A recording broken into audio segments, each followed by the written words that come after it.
Let me show you guys how clear the water is and how amazing the sand is.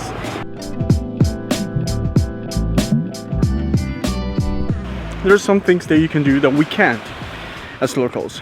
All the money that Varadero is going to be making is going to be going directly to the government. Now let me talk to you guys about what are the difference between visiting Varadero and some beaches in Havana. Hello guys, my name is Alex Rodriguez and welcome to yet another video. In this video, I'm gonna be sharing with you guys the best beach in the world. We're just in the cafeteria right here in Varadero, a local one, and we are gonna get some coffee or some other stuff. We are gonna get, where are we gonna get? Like pan con tortillas, coffee, dos cafés. On the way to Varadero, the tour guide said that normally they get some lunch right here. The restaurant that is on my left. The name is La Vicaria. Probably we're gonna have like lunch there and see and compare. Gracias. When Ula was going to get the ticket to come here, the person there said that it was the last time that they will sell the ticket only offering the transfer. If you want to come to Varadero with Cuba tour again, you have to pay for the transfer, including the hotel. We were lucky. So we also got some orange juice. It doesn't taste like orange. Yeah, it's not orange at all.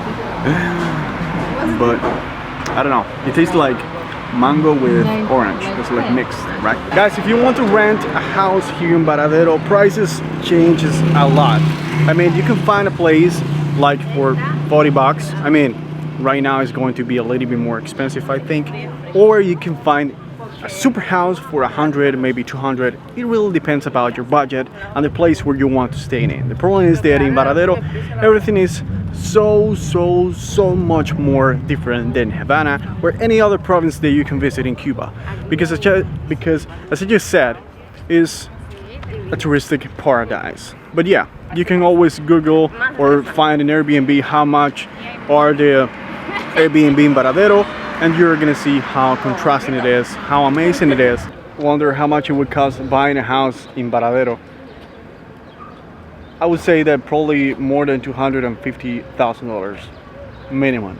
You can find a house here probably for $500,000, right? When we're on the way to Varadero, the tour guide just said that Varadero doesn't belong to Matanzas or Cardenas or anything like that. Varadero right now, at the point of this video, the moment of this video, is Varadero. I don't know how to explain this, but it's like all the money that Varadero is going to be making is going to be going directly to the government. That's it.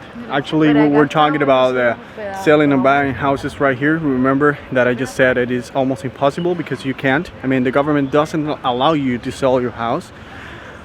But it's pretty weird. Ula was asking, why? Why?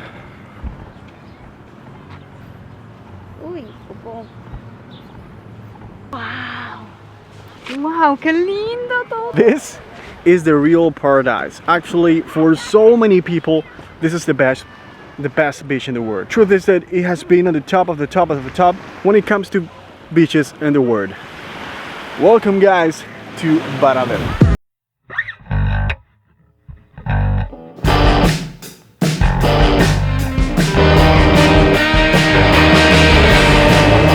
No, serio? Serio? So guys, when you come to Varadero looking for sun, beach life, maybe you want to do a, you know, like a walk beach or beach walk, I don't know how you call it. This is the best place to do it. Actually, I'm gonna be walking and I'm gonna be sharing what are you gonna feel if you do it in Cuba, because this is one of the reasons why Varadero is Varadero and people love it, you know. Actually, something that you probably don't know about Varadero is that most of Canadians, most of European people love Varadero. Of course, because in Cuba the weather is completely different to your country and people love coming here and enjoying the tropical life. And yeah, this is basically what you are going to be living here. Look at this. This is the real paradise, and I know that for you it's going to be insane. But believe me, if you were here, it's going to be completely different than watching it from the video. When you come to Varadero, guys, and you see the local vibe, I mean local people coming here, it's completely different. But yeah, you're gonna love it. People love it. Actually, we love it, but we don't come that often because it's far away from Havana. It's like 2 hours and a half. And sometimes you don't have the time, sometimes you don't have the budget. I'm doing this, of course, because it's my job as a travel blogger, and I wanted to come here a long time ago to document everything for you guys. So yeah, this is basically what you are going to see. Check this out. Let me show you how amazing the beach is, so you can see, guys. Look at this. Right behind me, as you can see, there is nobody.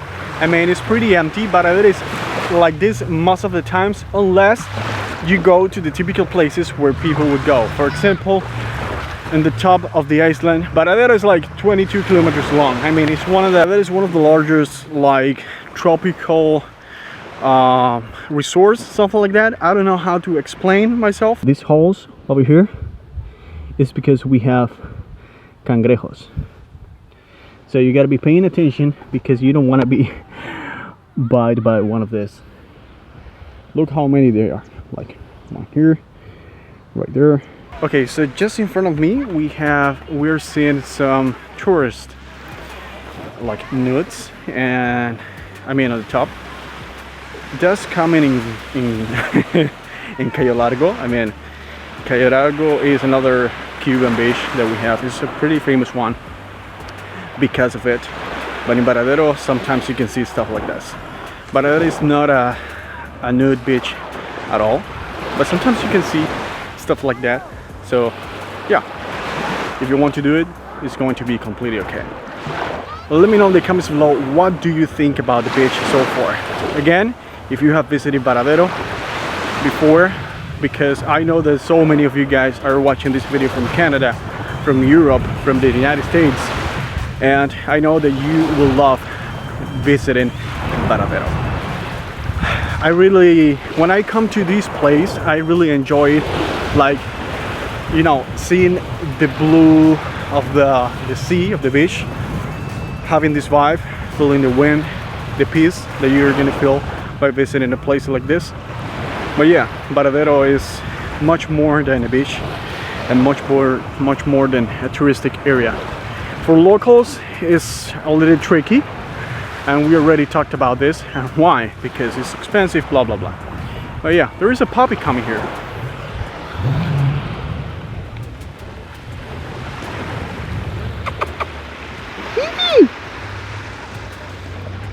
Ay, qué pacho, papá.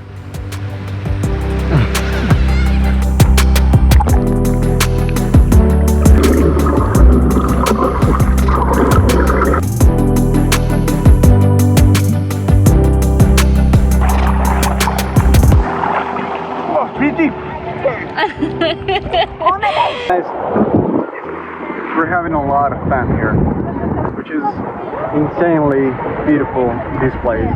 I highly recommend you to visit it if you're looking for, how can I say, a peaceful spot, a personal place where you can have a good time with the friends, with nothing more than just the beach, the friends, good time. Probably you can have a glass of red wine and reading a book. These are the things that I will love doing here. Hopefully you loved this video, and keep watching. There's some things that you can do that we can't as locals. For example, I'm getting tired of vlogging here. If you want to, maybe you want to do, you know, maybe you want to rent a jet ski, something like that, you could do that. But as locals, for Cubans, it's prohibited. I don't know why. Don't even ask, because I don't know. But yeah, in Cuba there are so many people when it comes to Varadero or resorts that are a little bit more restricted, you know what I mean? Oh my god, look at this, guys. Why are you doing that? Porque nos estamos protegiendo del sol. Sí. Oh my god. Varadero has its own airport. So if you plan to come to Varadero directly, you can do it. Actually, there are so many Canadians that do that. And when it comes to traveling to Cuba and the embargo and all this stuff, I know there's some restrictions about it, but if you want to know more about the Cuba travel restrictions, just let me know so I can make a special video talking about that. Now let me talk to you guys about what are the difference between visiting Varadero and some beaches in Havana.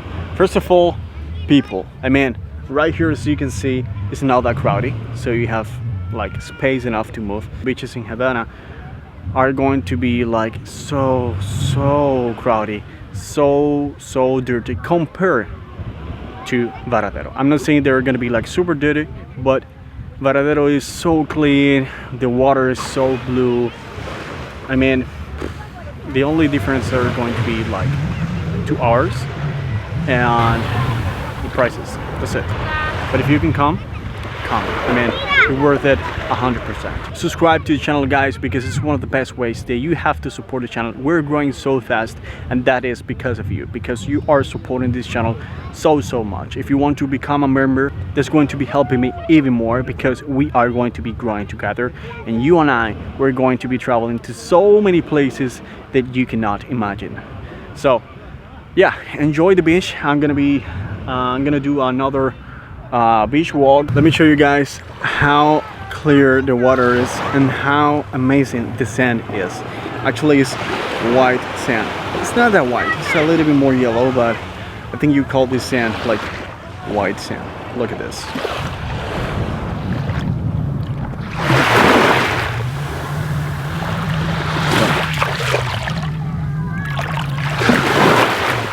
I have to ask everything, and the beer in this place is only 55 CUP. I mean, it's going to be the cheapest beer that you're gonna try in Cuba. It's going to be in this place. We wanted to go to La Bodeguita, but the truth is that when you ask right now at this time in Cuba for Cristal like this one, I normally don't drink, but when you find like the Cristal for 55 pesos and we spend for 3 of us, you need to be aware of scam, because sometimes they're going to be telling you